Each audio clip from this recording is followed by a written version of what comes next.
Permission. There we go. Okay. Recording. Okay, he's got it. So I mean, either way, yeah, as long as someone's gonna have to send it to Matt, so it doesn't really matter. yeah, just send it to the email. To the email you already have. Okay, Nice one. So since we actually do have people listening now, I guess I'll explain to them. We're basically going to do the somewhat shorter guest version of our regular show, and then throw it over to Gordon to sort of facilitate whatever weird tracks we're going to take on ancient aliens, you know, the magic of the cosmos or whatever. So yeah, and so from our side of things, the premium members this quarter are doing a course on UFOs, faeries, and Sci. So when you emailed back and like, hey, why don't we do Prometheus or another one? I'm like, that's actually going to time really well, because obviously in a course like that, we are going to be, hang on, I'm just going to move this. We are going to be talking about ancient aliens. And one of the best entries into the whole idea of it is one of my favorite movies, Prometheus. So the guys who are joining us on the call, if you haven't been on a webinar before, there's two things you need to know. And the first one is, if you are in the chat and you haven't already you have to change the drop down from panelists to panelists and attendees, because if you don't, it'll just be me, Matt, and Luke who see it, and we won't be paying attention to the chat. That's the first thing. The second is, over the course of our discussion, if you have some questions or contributions, there is a Q&A button, which you select that and you can drop your question or observation in, and we'll get to that at the end of the discussion. So that's all the housekeeping, and welcome aboard, everyone. And over to you guys for the beginning part of your show. This is going to be a fun kind of SWAPCAST. There we go. Yeah. Do your thing. Okay. In the year 2021, billionaires love sending themselves to space, and they're still at it in the year 2093. And beyond.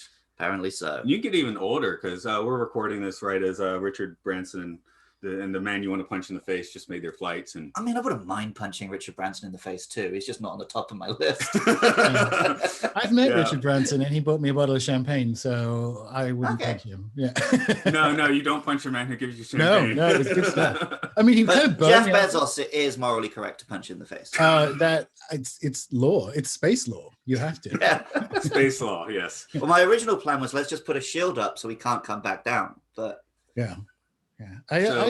Did you think he signed off on the design, the actual space penis that he's flying up there with an 80-year-old, a relative, and an 18-year-old? That's not on the level. I don't know what's going on. I know he's newly single, but this is not an appropriate behavior, even for a billionaire tyrant. I mean, I hate to do the Matt thing of trying to verbally share a meme, but one of my friends yesterday sent me the picture of his little crew, and he just put the caption like, "Low budget Fantastic Four remake to keep the rights." Yeah, there's something creepy going on. It's like, I don't know, Little St. James in space. Something isn't right. Yeah. Anyway, Little Space James. That's what. Let's reverse it. I'll say Little Space James. That's what I want. Okay. So usually we say who we are and bring in a guest, but we're kind of swap casting today. So we'll do a I guess a three for where I'm Matt and I'm Luke. And we got Gordon. You can go ahead. You're in on this today. Sure. Oh yeah. I'm Gordon. I am the host of Rune Soup podcast, and a chaos magician, and now officially a shamanic energy medicine practitioner. And I am a huge fan of Prometheus. And I was going to say, I guess this is the soup kitchen, the Rune Soup kitchen at the Sci-Fi Sanctuary today. So as we swap it and have a look at Prometheus. And this is one, I mean, this one is kind of contentious with a lot of people. So I do want to talk about like maybe when we first saw it and how we got to it now. So Luke and I have had the conversation a few times, and we'll see where you are a little different. But when I saw it, there's a lot of buildup. It's like, oh, we expected a proper Alien prequel, right? So it was kind of weird. They got the puzzle boxes. And I saw this in a theater, probably once when it came out on Blu-ray. And I always tell people there are things I absolutely love about this film. There's things I absolutely hate about this film. And there's nothing in between. It's all love it or hate it for me. Now, having watched it again with a few years in the rearview mirror and knowing that, I actually quite enjoyed it more than last night, and getting through it again. So that's nice. Luke, you were on the meh button before. So I've seen it once in the theater and then once again in preparation for this podcast. And my thing is just, I actually like this film stripped of any context. But when I remind myself it's meant to be a prequel to Alien, that's when I hate it. I enjoy watching this film. I think it's a good film. I think even without how it's achieved, I think the idea of a prequel to Alien is ridiculous. So yeah, I have mixed feelings. Yeah, the thing about all fandoms is they're disgusting, right? And the Alien fandom, such as it is, most people like aliens. So you have the option of, so let's say 4 incredible directors, 3 of them anyway, and then people seem to pick the James Cameron film as their favorite. Now that is just wrong. That is I went to film school, you fail. You have failed the class. Correct. If you pick James Cameron over Sir Ridley or Fincher or whomever, right? Like, it's just what it is. And I think it was too far from every film that hasn't been aliens. The fandom has wanted to be aliens, and they can go fuck themselves. As for it needing to be a prequel for Alien, I think that's marketing talk. For a start, it is. Like, I know people were confused when it came out, like, how does this fit into Alien? And I'm like, really? But it's a good place to start, because I think my soul for that is pretty good. People like, because they're the same shape of the ship, was like, but it's not the same planet they went to in the first one. I was like, no, it's not. But this was a weapons facility, and they mentioned repeatedly that there are multiple weapons ships that are still there. So there's another planet somewhere where that thing crashed, which they found in the first one, right? Like, all the pieces were there. You see them in the suit and so on. And it's why the xenomorphs look different, because they actually have a different genetic component. So it's another crashed warship somewhere, right? And so it's a prequel in the sense that, and this is why I love it, it's a prequel in the sense that it is a prequel for the whole universe of Alien. So it's not a prequel for a movie. And the creeping horror of the Alien universe is in that reality, is in the, oh shit, so we were actually built millions of years ago by the same beings that built the xenomorphs. So you're in this kind of, wow, the universe is like dark and hostile and kind of fucked up. And that's really cool. That is a masterpiece, I think, in kind of like macro horror. So I don't mind it. But I know what you mean. Like, you can, and Ridley said this, like, you can just watch it as a film. Yeah. The reason I don't like it as a prequel, for me, Alien, the original Alien, is the masterpiece of the series. Sure. And it's that Lovecraftian thing that it taps into, where what is scary is that the alien is so alien. That's why the film is just called Alien. We went out into space, we found something we shouldn't have found, then it fucked us up. But then Prometheus tries it like, oh, actually these aliens are connected to humanity, and it's all one big experiment. And it's just, I think it undercuts what the original Alien felt like it was about, which is about, here is something completely unknown, unknowable, that we shouldn't have touched. Whereas now it's like, oh, actually it's our brother, it's our stepbrother, because we both have the same dad. I guess that's the thing with the prequel. Star Wars certainly does it, where suddenly everyone in the universe is now related. Each new Star Wars film makes the universe smaller. Right, and that's where I'm thinking this bigger though. Like, I think that I get what you mean, but that's kind of like, no, not in a mean way necessarily. That's kind of basic horror.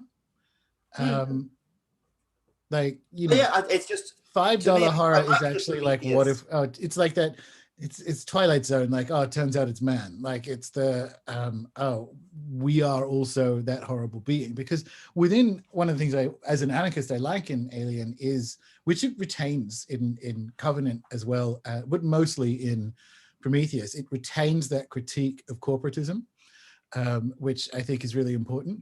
Well, I started the podcast saying you should punch Jeff Bezos in the face. Exactly. You know, I'm on board with that.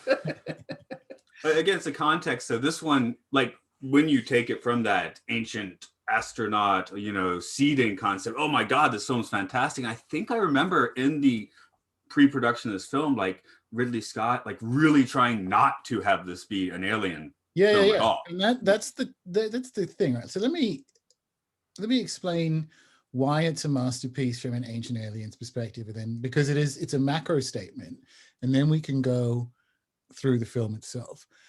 Every scene and almost every line has a direct biblical corollary. He basically rewrote the Bible as an alien story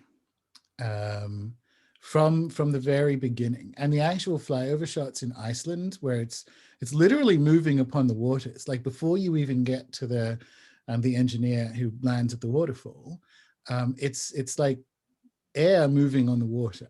So he literally opens it like the Bible. So the key to this is to understand that Sir Ridley, and if you've seen his Exodus, which I watched a couple of months ago, or rewatched obviously, but rewatched a couple of months ago because in Q1 we did Angel Magic as a course. And if you watch that, he kind of does Prometheus in reverse, where when Moses is talking to the angel of the Lord, it's this creepy boy that no one else can see. And it's not like it's an alien boy or anything, but that's eerie. So he's basically saying the same thing, like what being is fucking with Moses here. And Sir Ridley is, I will bet money on this, an Ancient Aliens like proponent, theorist, whatever you want. Like I think, and I have some stuff I can't really talk about. I kind of know that this is true, but I can't really talk about it. He isn't necessarily in an ancient alien cult, but his religious beliefs include the belief that much of the Bible describes human contact with extraterrestrials off planet or whatever. So he's kind of at that level. And when you realize that, a whole bunch of Prometheus, from the names to, I mean, they fucking arrive on Christmas Day. Like the whole thing is a map to biblical references to do with things like creation and initiation and birth and so on. So that, like, and he's kept mostly stum about this since it came out, which shows tremendous resolve, if you ask me, because he's literally done the film that will allow you, and you don't even have to believe this. It will allow you, as in that you don't need to believe in ancient aliens, whatever that means, which we might get to. But it's a perfect step into this world, because what the world of ancient aliens is that belief. It is the belief that in our sacred texts here on planet Earth are potentially misremembered, although problematic term, tales of encounters with beings that may have had more than a little hand in our creation. So that's why I think, well, I got to the end of the film first time I watched it, and I'm like, well, I think it's perfect. I think it's a perfect film, and it doesn't even. It's not even like when they let John Travolta make those horrible Scientology films. It's not even like Ridley's trying to induct you or indoctrinate you into a cult. He's actually just exploring this cosmovision, and I think that's why it's my favorite. Just to clarify my thing earlier, I'm not opposed to the idea of this ancient alien film. I really like this film for that. I like Alien for a different reason, and I wish they didn't try and tie them together. So I actually like Alien 3 the best in terms of like standalone cinematic films, because cow or dog? Pardon? Cow or dog? Yeah, I think that. So Finch is really good at like a hothouse compressed story. Like it's a different. Like you're trapped on the ship in the first one. The trappedness that is in Alien 3 is different, and I kind of really resonate with it, but for the same reason that the original films. But I like Alien versus Predator. Like I actually like all the films, but I think Alien 3 is my favorite of the kind of like original trilogy, but for the reasons that you mentioned in the first one, which is it is a classic tale. It's just a classic horror. It's a monster story, right? And it's a monster you can't get away from, and I like how in Alien 3 they play with that by making it carceral as well. I think there's but like to your point, absolutely, you can be with this. This is a mythos that you don't have to absorb all of, right? Like, so you can be with one film. Ridley Scott said, like, he doesn't think of them as a connected universe. He just wants to make individual films. Yeah. Mad Max style, I guess. Yeah. This is a little bit off topic, but I don't think this would make Alien 3 a better movie, but I did hear in the pre-production there was an idea that that whole penal colony was actually going to be made out of wood, like a kind of a monastic retreat. Yeah. I was like, that's a cool idea. I don't know if that would have actually been good on film, but the idea was probably cool. not, but like, yeah, I get it. Yeah. Well, yeah, my problem with Alien 3 is the same as my problem with Prometheus. I really like it as a film. I wish it didn't start with just killing off all the cast of aliens. Oh no, that's probably my favorite thing about it. Just start anew, man. Burn it clean and start anew. But I think I am more of a James Cameron guy than you are. Okay, yeah, well, that's absolutely. Hence the Terminator tattoo there. If y'all will indulge me, and maybe some people haven't actually watched this for a while, so I'm going to try and just get through this plot summary as quick as I can, where I skipped over things, but man, I said to Luke, he's like, no, it's just a lot of subplots. It's not the plot's so hard. And I guess Luke's going to take a whiz or something while I'm doing that.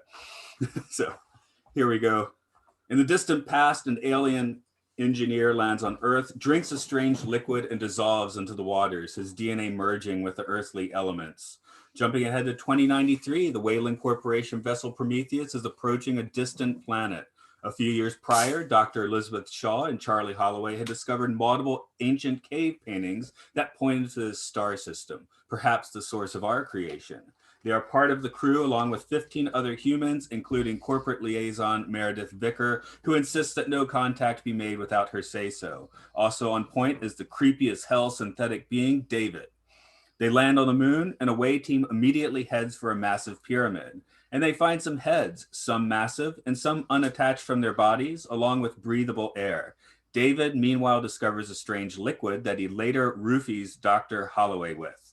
2 crew members tried to leave early, got lost, and then are eaten by a space vagina.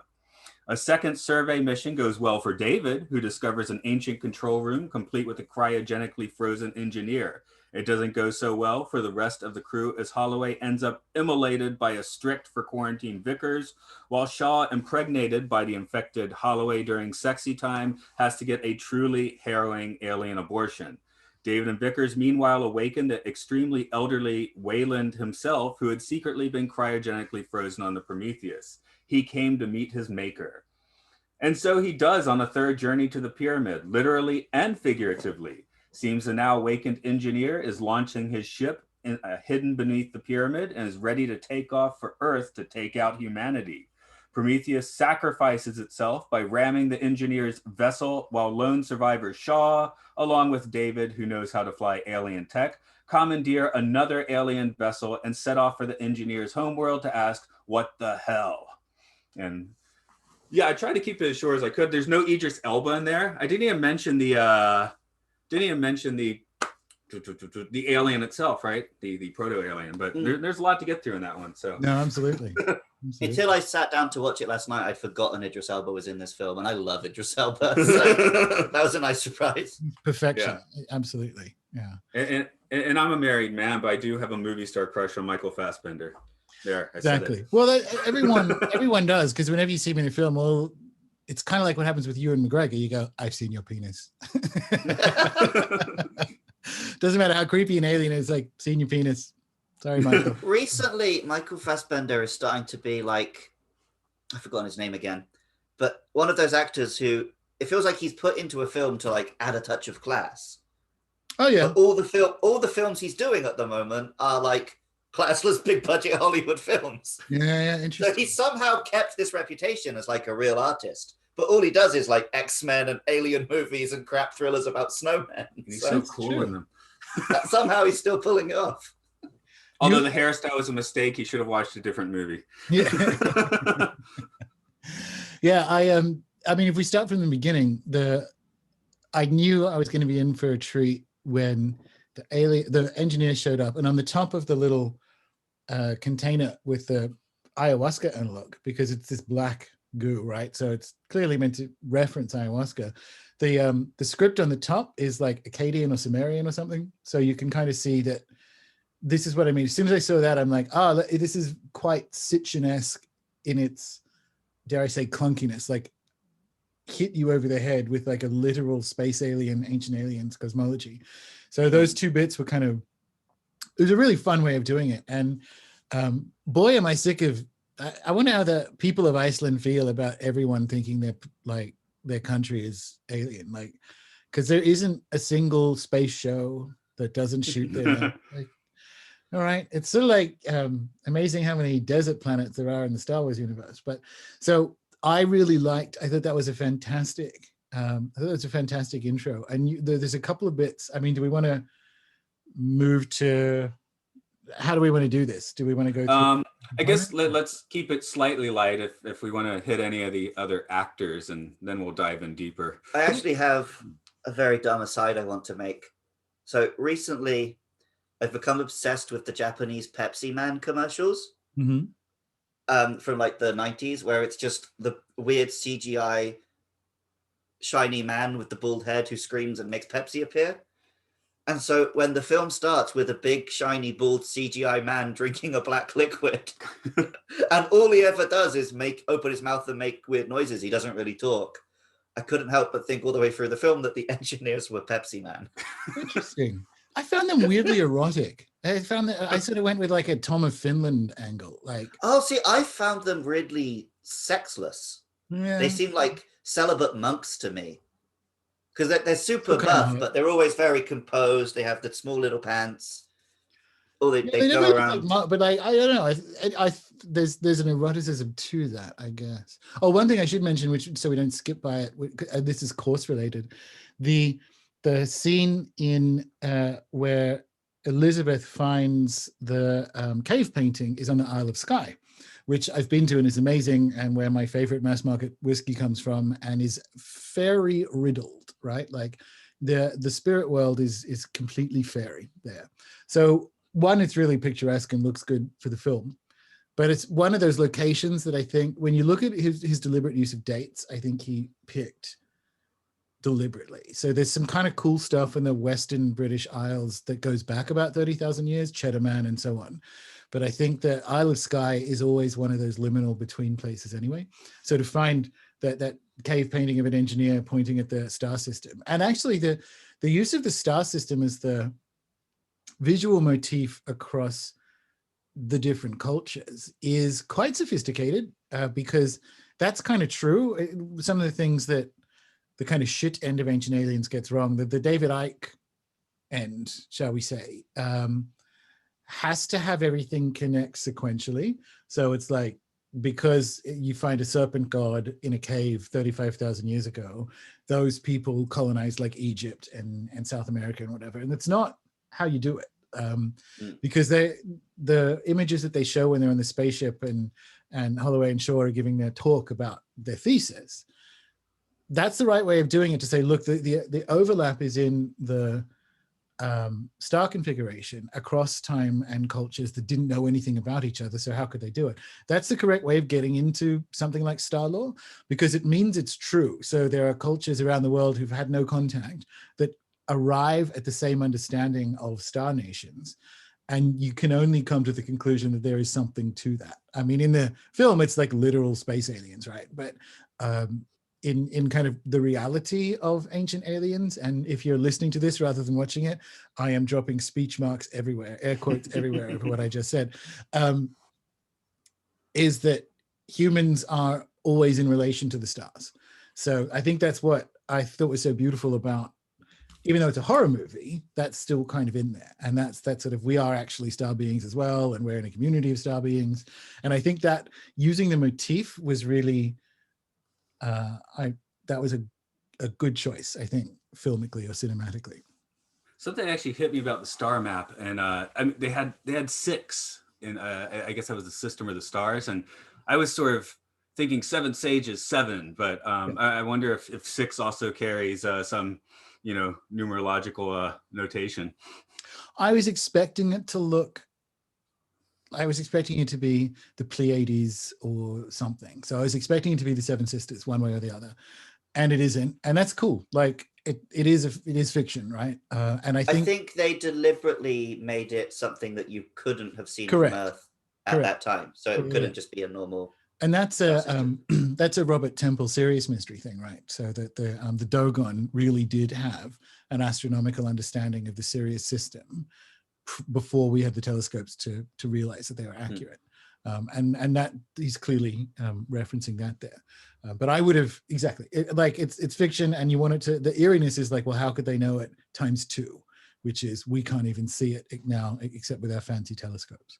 So I thought that was a really, I cannot think of another film that treats my understanding, and I don't mean the naked monk drinking ayahuasca, but that treats my understanding of how ancient human cultures have been in relation to the stars as well as this film. Like, it actually does a really good job of tabling, I think, an important metaphysical position. I just wanted to give a brief plug. We did an episode a few months back with David Matheson about Noah. Mm-hmm. And he was teaching us all about how different star systems create similar legends around the world. Yeah, totally. So that's my entire entry level knowledge of this concept comes from that podcast. But yeah, I feel like you gave us slightly deeper an entry level. Yeah, but maybe I zoned out partly. You didn't warn me that I was going to class that day. At least today's called a webinar, so we'll work out what happens. So unless there's something in between when they get to the planet, one of the other things that Ridley does that makes you realize that this is very explicitly an exploration of Christianity is they land on Christmas Day, but they actually arrive midsummer. So David has his, doing his hair and whatever on December 22. So the story is Yuletide. It is Christmastide. And that's the kind of old-timey correct way of understanding the Christmas story. It's not this one day where a kid is born in a barn. It's actually, there's like a whole important mythology around it, much of which is much older than Christianity. And you kind of know that it's sort of like a full sort of ritual year, because the recording of Wayland is June 22. So it's exactly so it's for the Northern Hemisphere, it's midsummer to midwinter. But it's June 22, December 22. And why that's important is that that's St. John's tide. So you have the story happening in and around Christmas, and it is the story of like creation and the creator and it creating us. And the one thing people know about St. John, headlessness, right? And the headless motif is everywhere in the film, including the giant fucking head. But also when Elizabeth and David leave, he's a head. And they have the engineer head and the engineer mask.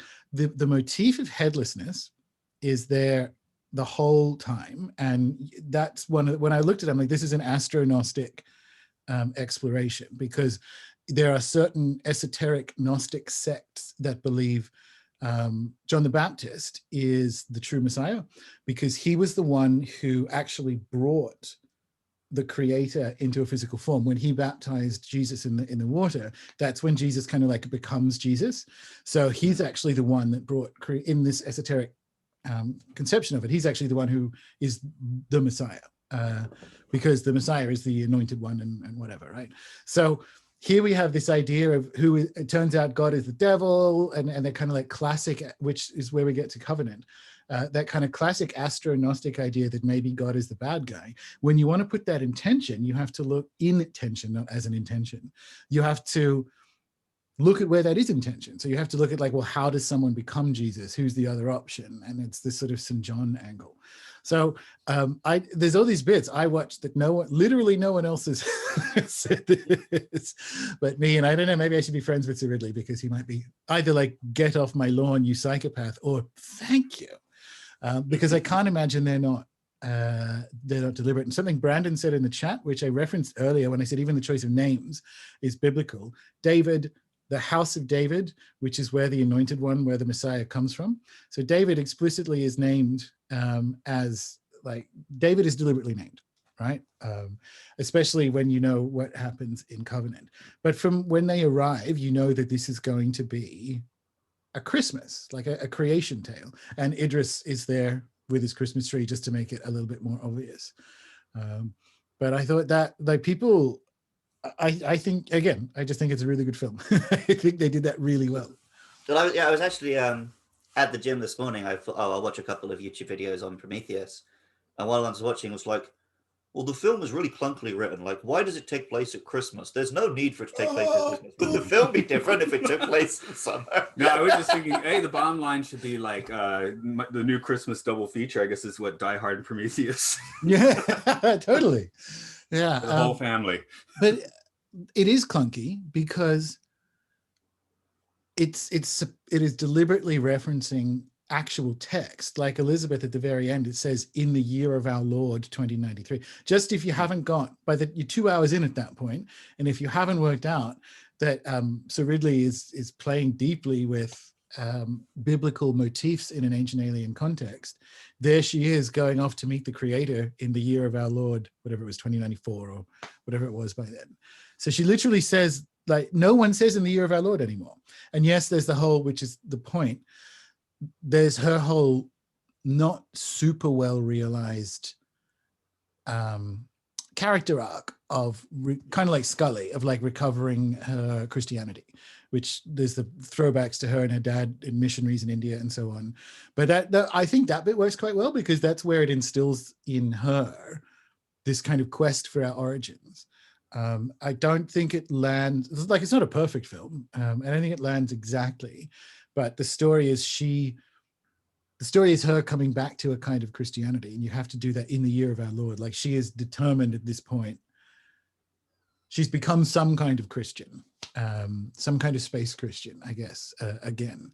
But that's what I mean. Like, the whole thing, there's like, again, the headlessness is the most important through line because headlessness is associated with the consequences of that sort of initiation. So I think it's amazing. But yeah.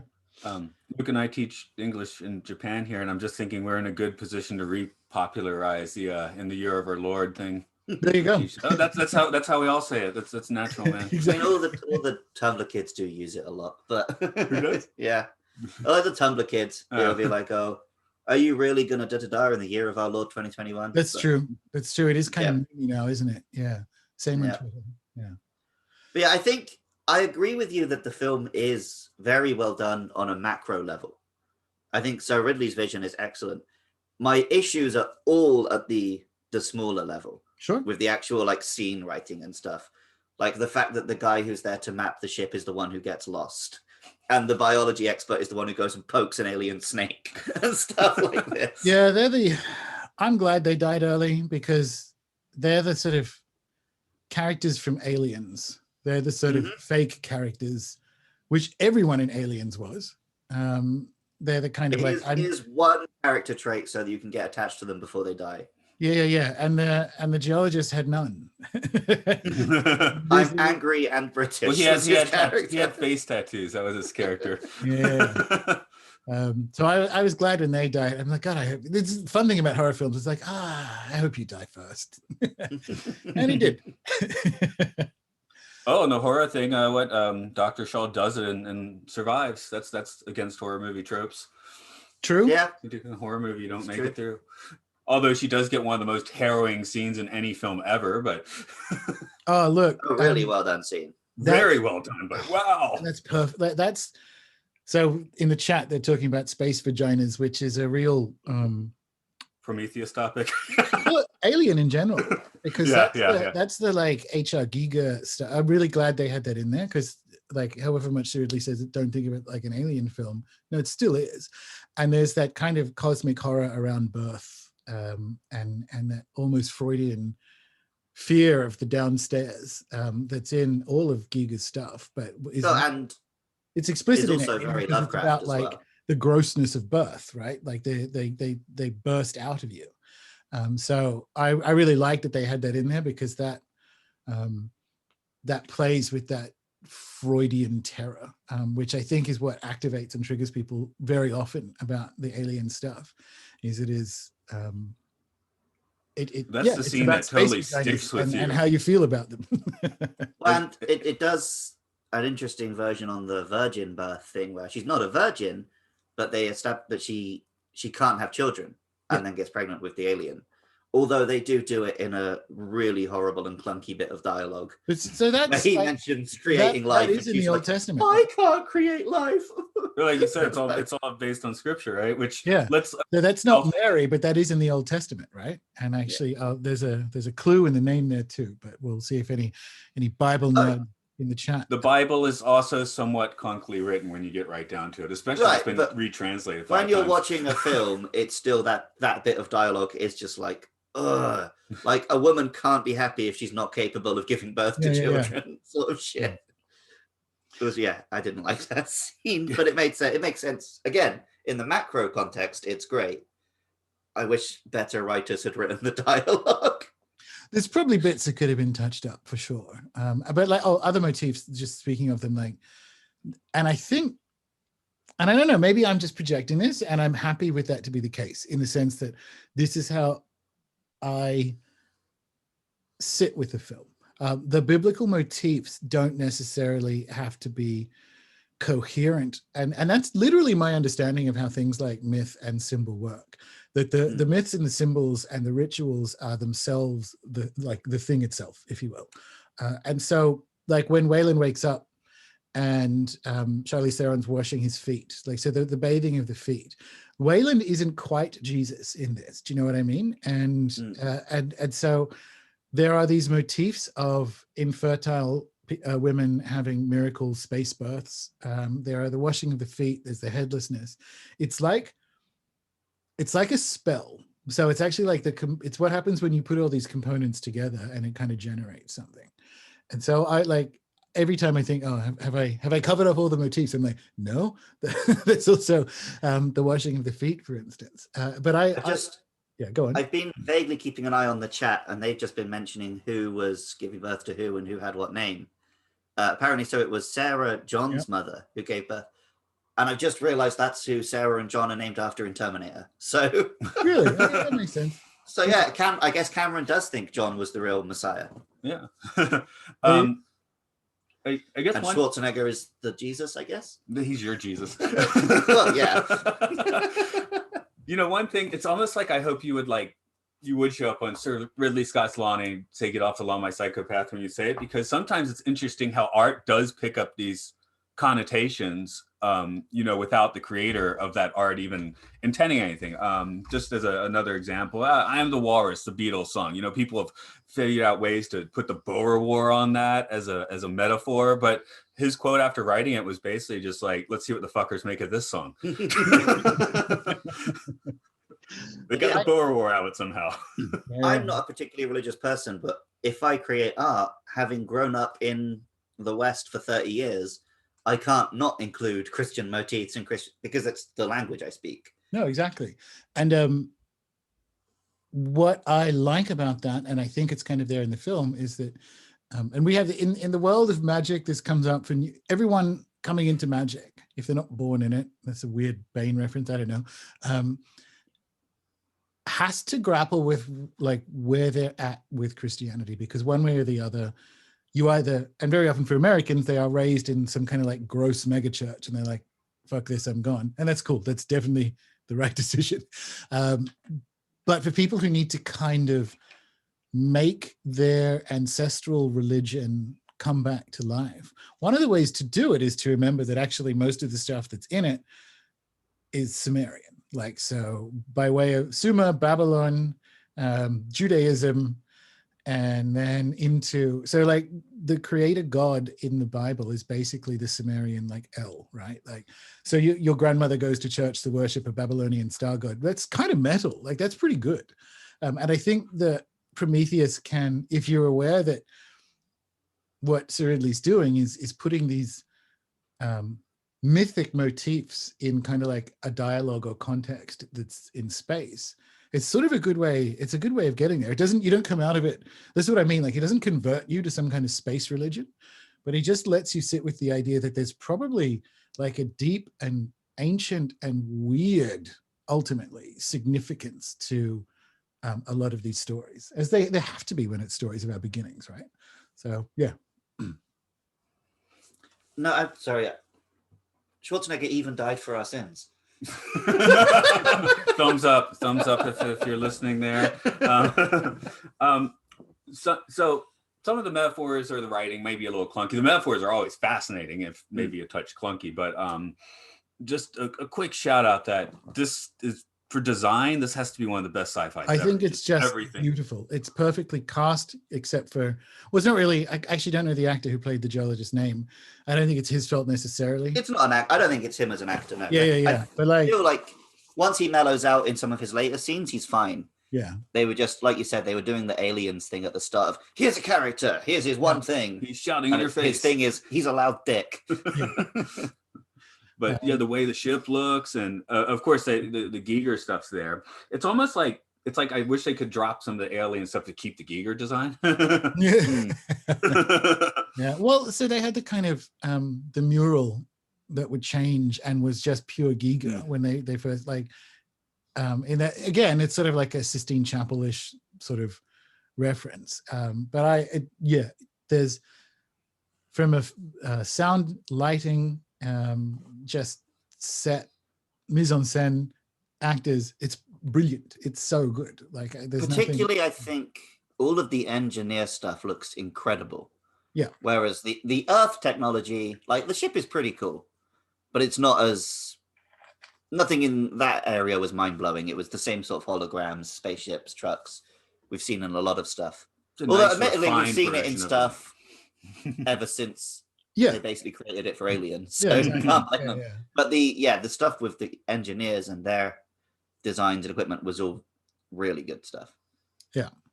And the other thing I guess to remember is we're talking about this, what I find in it, which is this kind of amazing ancient alien biblical stuff, which is why when you know that and you go back to Covenant's still not a great film, but Covenant is like a space Lucifer story, because there is the idea that it's really naff 19th century esoteric idea that actually Lucifer is the good guy kind of stuff. And it doesn't really, it's not strong enough to hold the whole film together, but like the whole space Lucifer thing.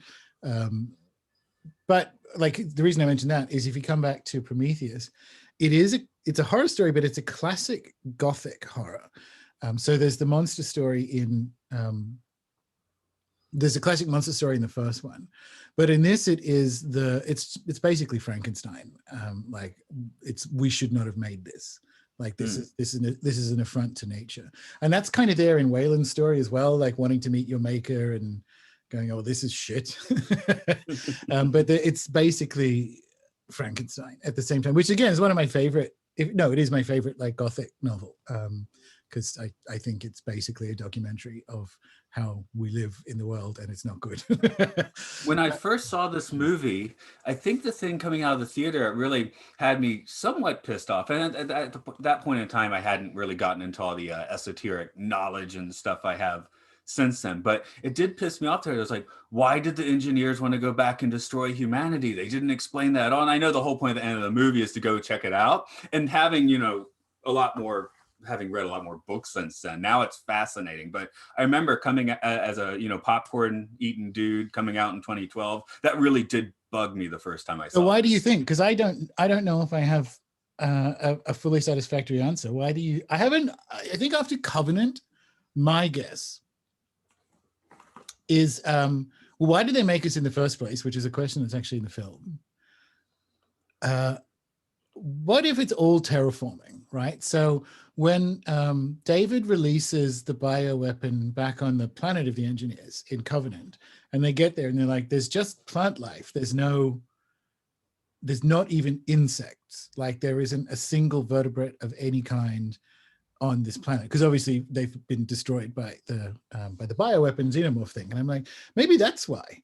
Maybe the engineer's way of terraforming, unless they're just dicks, like unless God is evil. And again, when you're dealing with aliens, and this is literally true, like one of the other films we're getting everyone to watch is Sphere, and Dustin Hoffman's character in that at the beginning, it's like, I got paid $5,000 to write like a paper about what happens when we encounter aliens, so I just took it. But again, we don't know what the morality of off-planet beings would be, so it could just be that. But I don't know if that's necessarily a loose end as much as it is. an invitation for you to speculate what happens. And one of my speculations is maybe it was terraforming. Maybe that's how they terraform planets. But what do you think? So I don't necessarily have my own theory, but I've heard that in an earlier draft of the film, they literally had an engineer who was Jesus. And it was the fact that we killed Jesus made them think, no, there's no hope for these humans. We're going to go back and kill them. Oh, that's so good. I'm so glad they didn't go down that angle. Yeah, it's way too on the nose and a bit crap. That's like the abyss. So sorry. Yeah.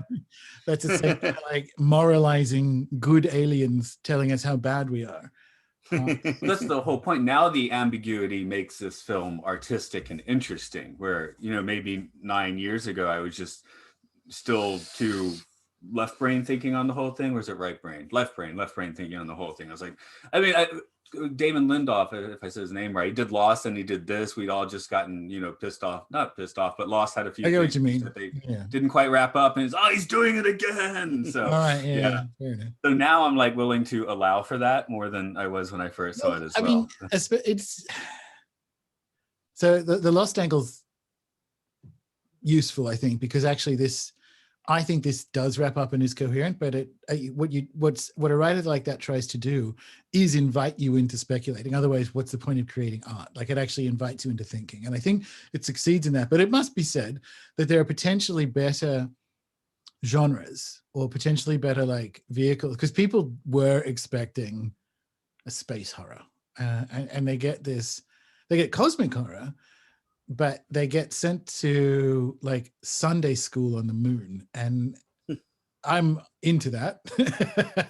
But I think I understand like people coming out going, what the fuck did I just watch? Because most people want aliens, like the second film. So, but I don't know why they were coming back. I don't necessarily know if that's a loose end. I think it's almost biblical. It's Old Testament biblical in the sense of fear of God is the beginning of wisdom and God's ways are mysterious and so on. So it actually is kind of like you actually, puny human, don't know why. So that could be one of them, but I don't know. After Covenant, I'm like, well, maybe that's how they terraform. So they send someone down, give them some ayahuasca, come back a couple of million years later. Who knows?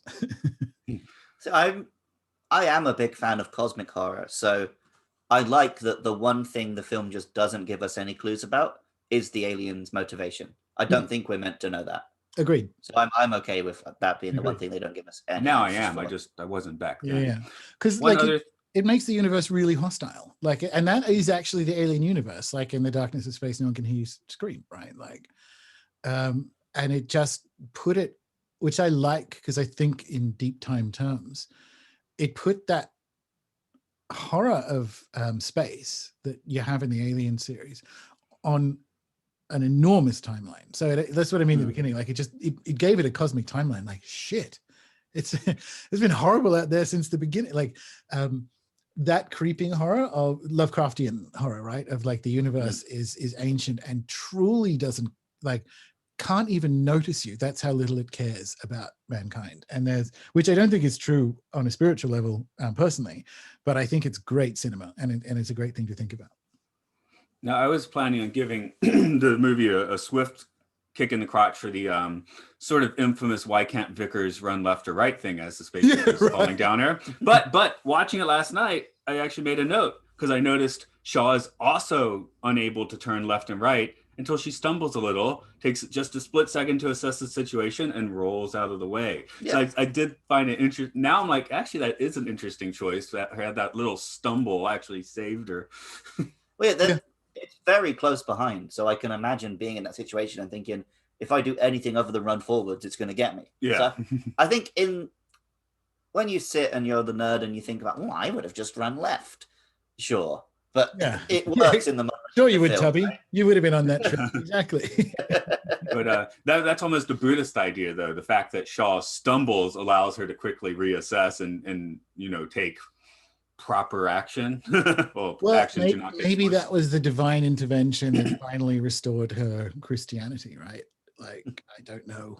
That would be a character decision for Numi, but maybe because it's one of there's a Christianity or a a religiosity in that, where it's like your fate is ultimately up to God. That's a kind of Tolkien-esque thing, right? Do your best, but it's ultimately up to God. Maybe that's why. But yeah, where the word Nintendo comes from. Really? Yeah, it's an old Japanese saying that's like, heaven blesses hard work. Fair You enough. do your best and the rest works itself out. Weird that it's the name for like idle behavior then. Well, it's just the business has been around since like Yeah, 1898, playing true. cards. So it's just a good name for a shop because it means, we're going to work hard and hopefully we'll sell our cards. Nice. Those are all my notes. Any other stuff about where else do we want to go from here?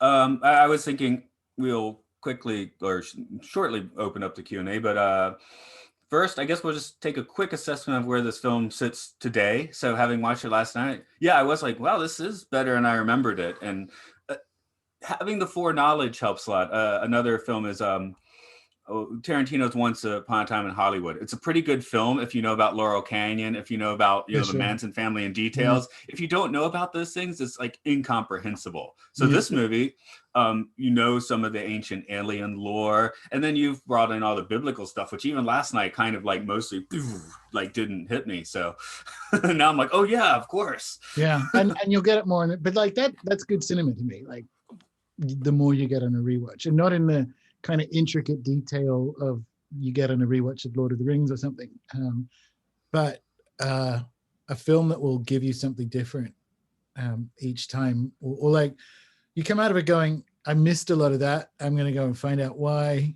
usually because you start by complaining on the internet about it, go down a few rabbit holes, come back and watch it and go, all right. It's definitely that film. I delight in, same thing with Noah, right? Like people, especially coming back to like this whole ancient aliens and the Bible kind of stuff. I've recommended it a couple of times over the, like when we do different courses in the membership. And I'm like, I know you all saw it and thought it was crap, and it is in many ways not great, but in other ways it's really good, especially if you go in knowing stuff about like the Watchers and where the idea of angels and all that kind of stuff comes from. It's actually an all right film. And I think Prometheus is one of those. I think it's anything that maybe we tend to get like triggered by something that is playing with the Bible because it smells too much like religious education in school or something. I don't know. But yeah, I'm always, an ambitious, fascinating failure to me, and I'm not calling this a failure, but an ambitious, fascinating failure is usually a lot more interesting than a pretty good potboiler. Yeah, it's not a complete success. Like, and if it was a complete success, it would be more popular, right? There aren't too many things that I think it fails on. Like you go, ooh, there's some, middling points we've mentioned. There aren't too many things I think it fails on. But yeah, as you say, an ambitious film is not going to be for everyone. It can't be. And that's the good ones. That's for film nerds. Like, you want to hear your final what a guy thought? Says in the chat, which I think Ridley Scott makes great bad cinema, and I think that's kind of true. I think that's a fair statement. Like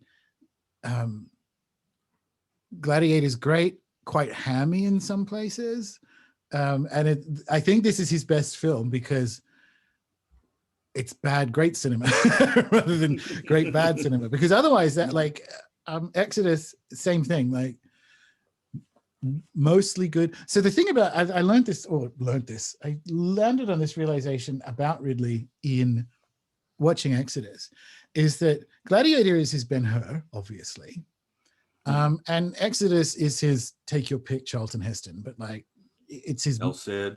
Yeah. But so what he's doing is quite Tarantino-esque. He's doing a love letter to Hollywood, like classic golden age Hollywood, because he's kind of doing his Ben-Hur and his 10 Commandments and whatever. And they're like, in the case of, well, Ben-Hur is better, but like it's Exodus is better than 10 Commandments.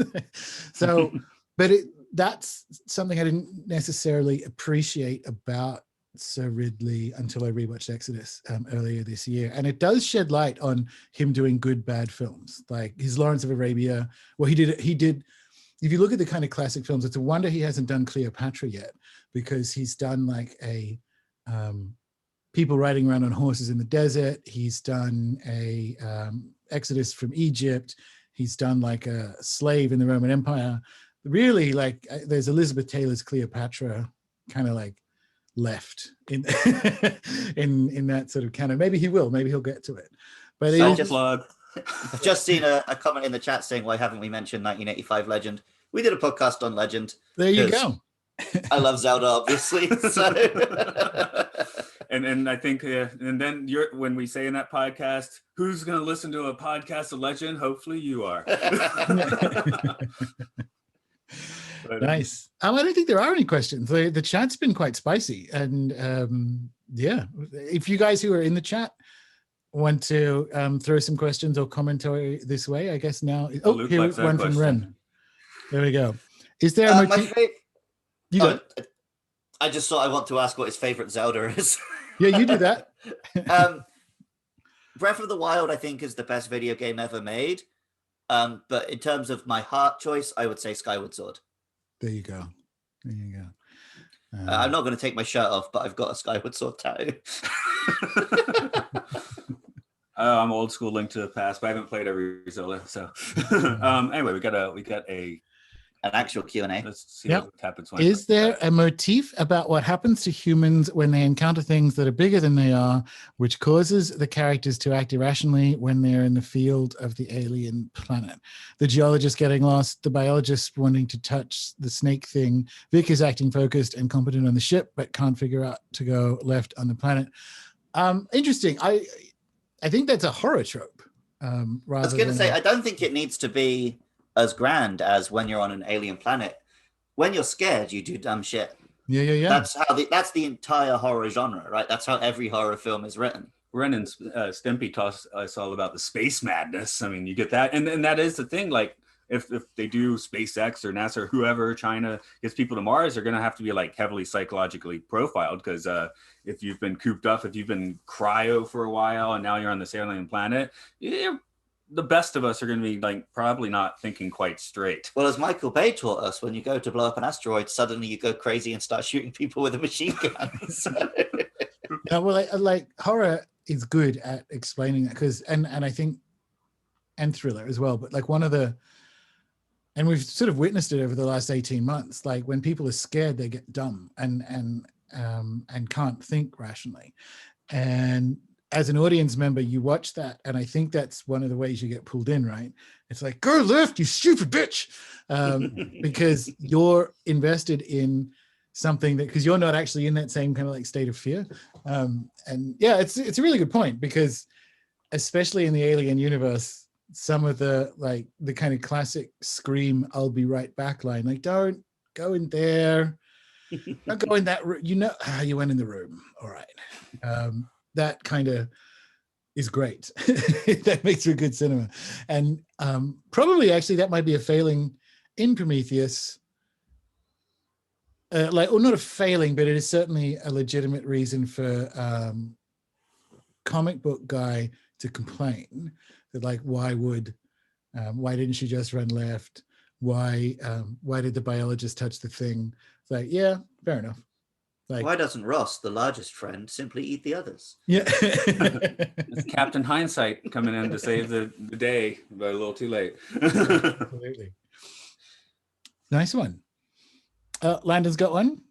Kurt helped by telling me the name of the Nostromo logo. Apparently it's from Alien, but I noticed it in Covenant, and I wondered if there was anyone else in the theater that noticed it being a stylized Ahura Mazda. I didn't. Anybody have a take on that? I did not notice. I'm gonna have to Google both those things before I can give you a take. I want to say it's mildly triangular. Am I right or wrong on that? No, it's just a big wings thing. The original Nostromo. Okay. Well, it's even wings. I mean, that gets into all the crazy Sumerian stuff. Oh, I see what you mean. Nostromo. Okay. I had to also Google Ahura Mazda. Yeah. Okay. I mean, it is, but also that's an extremely common image in any kind of military or air force or uniform. It's kind of flying sun-disky. I like it. I didn't necessarily notice, no. And I usually do notice them because I have the strangest fucking book somewhere around here, which is going to end up in the course, which I bought as a remainder, called something like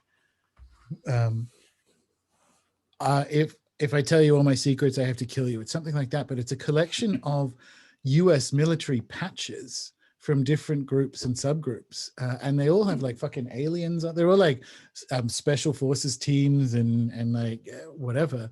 And there's all these like aliens and shit. And I'm like, wow, okay. So I usually do pay attention. I guess something we have to remember is, you know, a lot of the imagery is, this is millennia old, and it's not necessarily if I choose it. It's like I'm trying to make this certain point. Like I'm just sitting here thinking, I doodle on the board for students all the time, and you know, just as shorthand, I might put like a little ball with wings or something, and I'm not making a statement there, right? It's just that's the shorthand for, you know, kind of spacey stuff sometimes. Yeah, totally. It's a sigil, yes. It's a sigil that we all use now, right? Which... Now, what have I got?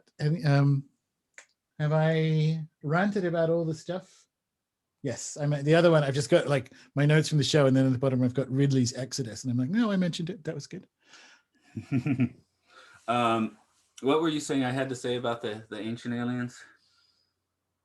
No, I was just saying that you have this weird habit of collecting guests who are into ancient aliens, despite the fact that you've never seen ancient aliens. Oh, right. Actually, neither have I. Like I think Matt does his other podcast, Oral Hygiene. He's had, is it like 3 guests now? Yeah.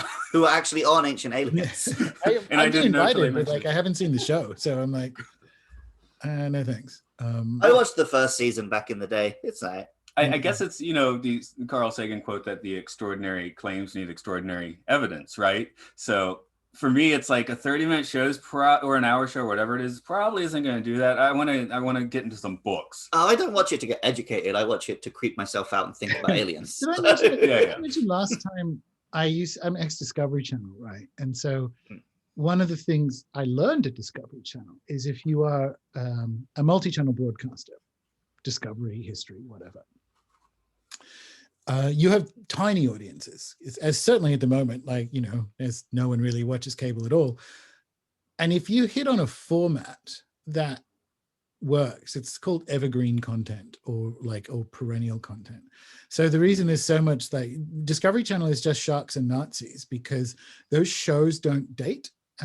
So you can do a show about the Nazis, you can do a show about sharks, and you can just play them forever. And what they found at the time, Deadliest Catch was their runaway success. And the thing is, that show can go forever because you will always find Alaskan hillbillies willing to like go and have a career on a boat. And every time they go out there, because the waves are big, you're going to get these really cool shots of like waves and whatever, right? So Ancient Aliens is that for History Channel. And it probably would have been good if season 1 stopped, because then it would have been like the classic Magical Egypt from the early 90s. Like it could have just been like a classic series of like, here's some funny shit, not funny, haha.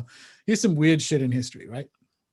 But the one I watched had like a 14th century Hindu temple going like, and how did they make this? And I'm like, well, the trouble with Ancient Aliens in general is that it's quite racist because no one ever goes to like France and looks at the Gothic cathedrals or Salisbury Cathedral in England and says, how did they make this? Always seems to be the brown people who can't make things and therefore aliens. And that was the one I watched. It was some 14th century. It was amazing. I don't know where it is, but it's like kind of built into the sides of like a sinkhole the whole way around. It's fucking cool. I think they're like, how did they make this? And I'm like, I don't know. Ask them. Like it was the 14th century. It's not. Yeah. What's going on here? So I haven't really ever watched the show. But that's always been my issue with your pyramids and Stonehenge and that kind of ancient aliens. Is it's too new. Yep. People who don't like you, yeah, maybe they could still move big rocks. Yeah, correct. And anyway, it's the same issue I have with like moon landing conspiracies. I prefer to live in a world where I think we did that by ourselves. Yeah. Oh, you mean you think we got help? I don't know. The ones that I like the best are that we. No, I mean, if we went, I don't think we got help with the pyramids. I don't think we faked the moon landings in a basement. I think we actually sent a man to the moon. But it's more fun to think that. I will read the book about where we faked in the basement. But yeah, totally. I prefer to live in the world where we can do amazing things. It's just, I mean, it's nevertheless interesting that we're still getting black and white footage in 2021. You think, well, what are you using the same old Hasselblads? So NASA, amongst, you know, the kind of fun conspiracy people, stands for never a straight answer. And I think, and that's certainly in play. So what we can know for certain is that we can't know for certain the official story of the Apollo programs. We know. Well, I know the real story. It's that Transformers crashed up there. There you go. And we went to try and find them. See, we create our own realities. Absolutely. And it seems there's a few questions in the can there. Do you think there's some significance to the engineer they wake up being more Giga-esque versus the ones in the beginning being somewhat more normal? I literally thought it was a like Giga reference. So in that sense, yes. Mostly the armor or whatever is equipment on him. I think that really pushed that. Well, I think it might just be the one we see at the start of the film was there to create life. Get naked and jump in a get naked and jump in. This guy actually seems military in his purpose. Yeah. He's there to launch a bunch of weapons. No, exactly. I think it fits because what's so interesting about and the Middle Earth reference is kind of on point here. What's so interesting about imaginal worlds that are so deep and rich like this, and I think it's what everyone's disappointed about in the Star Wars films, but what I don't think anyone involved in the first Alien, certainly not Giga when he made that amazing big giant dead corpse navigator astronaut and that they walk past in the ship in the first one, I don't think at the time they knew that's what that was. And there's a big amount of Prometheus that's made by people who love Alien, right? Because they're like, okay, well, it actually, what they saw there wasn't its body or anything, or this is actually what the suit is for, which they wouldn't have known at the time. And I think that's just really good because the franchise has gone on for long enough that people who have grown up with it have been able to contribute their own to it. And you get really nice stuff then, like the fact that I actually like how it fits with the original film. Like, I actually like that, even though people got confused, like, well, what spaceship is it then if they're on the thing? I'm like, God, there's more than one spaceship, more than one planet.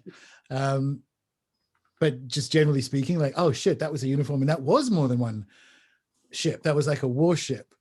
All that kind of stuff. I thought it tied in really nicely.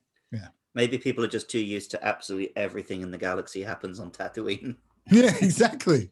Talk about like a backwater planet. Really? Yeah. You should just fucking move the capital there. Can you speak a bit about transhumanism and the movie Prometheus as a warning or parable concerning that theme? Shout out to Dr. Farrell's transhumanism book, if this is relevant. Thanks for answering. Yeah, no. So that's what I meant by the Frankenstein stuff, right? Which is we shouldn't be making octoparrots. It doesn't go well. And the idea, and that's where a lot of the horror in this is. And it's kind of a move on from the horror of fear of birth, Freudian stuff. It is transhumanist. It's like, well, what makes a human? And this is actually where some of the dialogue around David not being able to create life and also like Wayland with his shit burns going like, I treat him like my son, except he doesn't have a soul. You know, I wouldn't like my father to say that. I think there's like a nicer way you can deliver, like, I treat him like my son, but he's a wastebasket, let's be honest. He lives so deeply in the uncanny valley. I mean, that's part of why he's such a fascinating character. I mean, I guess that's more AI than transhumanism in that case, but they're pretty close cousins. So, well, the people who desired transhumanism in it, like Wayland, died, right? And the whole kind of thing, which was because he was hoping they would cure death. And that's kind of like a beautiful story of, he's a foil for an idea rather than a character. No, he's a foil for, he wanted a personal survival of death, and Elizabeth wanted that kind of understanding or belonging. And the people who kind of went in that venal transhumanist, live forever in a physical sense, died. I mean, everyone died, but like they made a big deal out of killing Wayland and Wayland being killed by his creator, and that whole like, let's go meet our maker kind of language. So I think that's absolutely in there as a critique and a motif, which is that it doesn't go well when we make octoparrots or make ourselves octoparrots. I just saw a comment. That's why I've been actually trying to find a good spot for in a few. They mentioned that the original Alien was, and I'm probably going to say it wrong, but based on the attempts to make Alejandro Jodorowsky's Dune in the 70s, right? Most of the crew that couldn't, since that film didn't happen, ended up working on Alien. And if you've seen Jodorowsky's films, they're just like very shamanistic and freaky films. So I wonder how much of that, again, the magical approach that the creation of that thing that never actually happened sort of found its way into Alien and on through the franchise. There's a post that I've been meaning to write for like 18 months now since I watched Memory, that like Alien documentary that in my territory, I think it's either on Netflix. It's on Netflix, it's not on Prime, but it's on streaming platforms. Feature-length documentary about that, where I learned that too. And that basically means that the St. John of the Alien franchise is a shaman and tarot reader, Jodorowsky, right? So like it actually has its own kind of like magical birth, as you say. It belongs in that shamanic context. So it's not just that the people who worked on it were competent in those motifs. It owes its existence to the thing that didn't come before it, right? And so, he said these people they had hired that ended up making Alien instead, they were his cosmic warriors. I just love that. It's like, yeah, I want to be a cosmic warrior. Yeah, that's a good point. The other thing is like, transhumanism in a life extension sense is sort of, I guess, what I meant, because the whole sort of point is we are partially made of engineers anyway. So there is a kind of an extension beyond Frankenstein critique of the idea of nature, really, in the sense of our inseparability from it, because we're already kind of literally built, we're already kind of engineered. But I think in terms of using that capacity in a venal way is critiqued in the film. Yeah, I thought you had something there. Okay. No. But I guess we'll see if there's any more other questions coming through. There's one in the chat there. This is just, there's like there's 100. Yeah, there's no. It's been good. Yeah, whenever I do these, I get really jealous. I have FOMO of like not being in the chat. Going, that was a really good point, but I'm flapping my fucking gums. But yeah. It's a good way to, I don't know, they say we cannot multitask thinking, we're just flipping back and forth. So talking while reading, and it's kind of an interesting experience. I think it's easier when there's three of us because, well, two of us are talking, the other one might have half an eye on it. True. But this is why you want Cyborg, so you can do two things at once. You can. Well, that's why I kept myself riding around on a bicycle and shooting hoops. In all the transhumanism chat is because I'm on record repeatedly as saying that as soon as the robot limbs are available, I'm first in line. I can't wait to be a cyborg. Yeah, but you want a Terminator arm. What if it's like a weird octo arm? I mean, like it could do way more things. Evil shit. Yeah, I'm up for that. Okay. Swinging around like Venom. Dope. No, I think I would do like the Doc Octo like backpack arms. I think I like. Yeah, that'd be cool too. Yeah. They are neurally connected to him though, right? So we still have the transhumanism. Oh yeah, you're still augmented. That's for sure. And I like this is, and we're doing this in the course actually, and I've written about it a bunch of times. It's in Starships and whatever, and talks I've given all over the world. Is you kind of need to know what technology is. You kind of need to go back to that Greek idea of techne as a way of thinking, because the difference between, and Kubrick would get this, right? But like the difference between a sharpened stick and a space station, there sort of isn't. Like it's just complexity, it's just detail. It's the big jump is in the sharpening of the stick, not in the building of the spaceship, because it's that extension of human agency outside of the body we're currently in. So when people talk about transhumanism now, and they mean it in the fourth industrial revolution sense, I am absolutely opposed to it. But that's because I kind of have a bit, like, I think a better idea of techne and technology and how if you're with it with sensitivity, that's in fact the case, that like something happened to us that extended us beyond our physical capacities. And that's really where the idea of techne comes from. And it's in Greek myths, it's in Hephaestus and whatever, which is like there's something weird about the fact that humans make shit. And not just like making habitat, but like making shit. that isn't right. And that kind of eeriness is sort of Ancient Aliens eerie, right? Like, so where did we get this from? And that is a singular defining question in cosmologies around the world. And I wrote about it in Pieces of Eight, but I love that kind of stuff. I love thinking. Yeah, I was talking, actually, Jim Willis was a guest I was talking to about a month ago. Came up with the idea is it okay to at some point just say with technology, it's enough? Because we're, especially Western society, we're always on like, we want to make bigger and better and cooler Absolutely. and sleeker. And, we find that it doesn't actually make us that much happier. So the point me and Matt have reached a few times is the other big divide in technology is there are some things which on a fundamental level, I understand. Like I couldn't build a car, but I understand that we burn the fuel, that makes something spin, that makes a gear spin, and the car goes forwards. Slow down, I Egghead. couldn't tell you how a computer works or how a phone works. Yeah. There's a point where the people using technology, we don't really know what it is anymore. There's a lot of things in this room right now, I don't know how the fuck they work. So I think to me, I think that is a big divide. Yeah. I like coming back to what was the name, Matt? Someone you were talking to? Talking about that was Jim Willis. Jim who's Willis, okay, written right. some books like Ancient Gods. Yeah. Interesting. So in permaculture, it isn't anti-technology, but it is appropriate technology. So that's how I sit with it, because as you kind of said, it's not just that none of these things make us any happier. They're also like, we're using these fucking ridiculous rare earth minerals to make fake robot dogs that you're in Japan that people will queue up around the fucking block to buy. And you get a dog.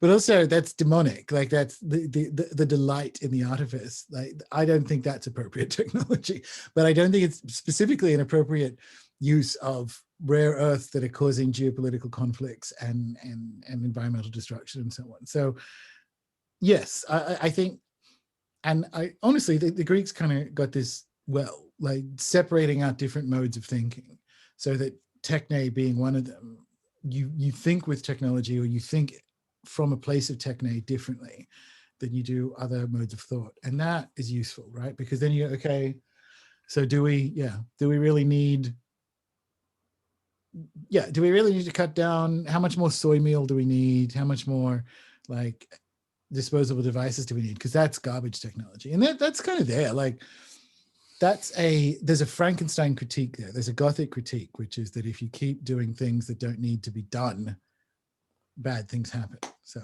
yeah. I think you mean bizarro things happen. I was about to say that. I've been spending the last minute looking for a good bizarro inclusion. Yes, thank you for the Sealab 2021 references. Made in my hometown of Atlanta. Really? Very cool. Yeah, a lot of the Adult Swim stuff is around CNN Center, which you think what you want at CNN, but there's some cool cartoons coming out of there. Well, I still use Frank Lloyd Wrong. That show had some good lines. Did anyone see the cutscene where the engineer answers back when David translates Wayland's question to him? It happened just before he rips David's head off and hits Wayland with it. I did. I found it on YouTube when I wrote that article for the blog years ago, and I have no memory of what. The only thing I remember, I don't remember anything. I don't even know if we ever understand what the engineer says. But I remember one of the things Wayland says is, look at this, I've created life, I'm a god as well, so I deserve to live forever. And then the engineer, of course, murderizes him, which means that this universe doesn't follow the Ghostbusters rule, that if someone asks if you're a god, you always say yes. Yeah, okay. But I would have cut that line too. Again, yeah. I don't think it's... I like that we never understand what the engineers are thinking. Yes. So I appreciate they cut the scene of him replying. I would have, yeah. I don't think he should have replied, and I think the film is better with him not replying. Absolutely. I very much appreciate watching this time around when the cryo opens and just putting yourself in that position. I mean, from the engineer perspective, it's like, what the fuck is this? Mm-hmm. Like he maybe doesn't. Yeah. What are these weird little skinny guys who've just showed up? I don't know how to make you live forever. You're just something we dropped in a pool 50,000 years ago. Yeah. So I have chickens down here, and if they came in and asked me, woke me up and asked me a favor, but no, your head's coming off. What? Yeah, you'd whack the chicken out of your face, right? Yeah. I would love to be friends with a talking chicken. Look, trans chickenism I'm okay with. Like augmenting chickens is fine, but yeah. Robot chicken, we're stuck in the Adult Swim again. Oh, there it is. All right. Well, anything else we need to say, do you think, about Prometheus? Nope, I think we've given the final word on Prometheus, and the discussion is over forever. Never again will there be a Prometheus podcast. Awesome. Well, the chat has been absolutely on fire as well. So thanks very much for everyone who participated, and thanks for the questions. And yeah, this is always fun. I guess who plugs first? Because who's guesting on whose show? Yeah, I was sitting here thinking about that. like I'm gonna have this video for the members, so it's not really public content, so it's officially your show. So okay. So tell the people that listen to our show what's up, I guess. Yeah. How can they be a premium member? Lay it on them with it. Where can they find your stuff? What's going on? Okay, 18 seconds. Okay, you can find this podcast on Twitter at MLSFS Pod. We're also on Facebook, YouTube, Apple Podcasts. Anywhere where you can find podcasts, just search Matt and Luke Sci-Fi Sanctuary. And if you've enjoyed this podcast, you want to hear other podcasts that we make, you can go to patreon.com/podcastio. That would give you links to Matt's other podcast, my Pokemon podcast, my Monster Hunter podcast. And if you heard the music in this podcast, you want to hear more of Matt's music, go to rovingsagemedia.bandcamp.com. Raving Sage Media. That's what That's I even. Yeah, it's Roving Sage. Right. Maybe next time. Yeah. And Awesome. Gordon, you have a few listeners, I guess, on our end at least, that maybe could get into your groove. Sure. RuneSoup.com. That's where you'll find everything. That's where the show is. That's if you want to become a member, that's where that is. Yeah, it's all pretty streamlined at the moment. Not much in the way of the socials. So, there's a Telegram group for Rune Soup, but all the main stuff is, everything is at runesoup.com. No, we were able to get in contact with you, so it's possible. Okay. Nice one. All right, good chat. Yep, I'm going to take a shower and then go to work. So. Thanks, guys. Dissolve in the shower. I can't make any promises. All right. Okay, see ya. See ya. Okay, bye.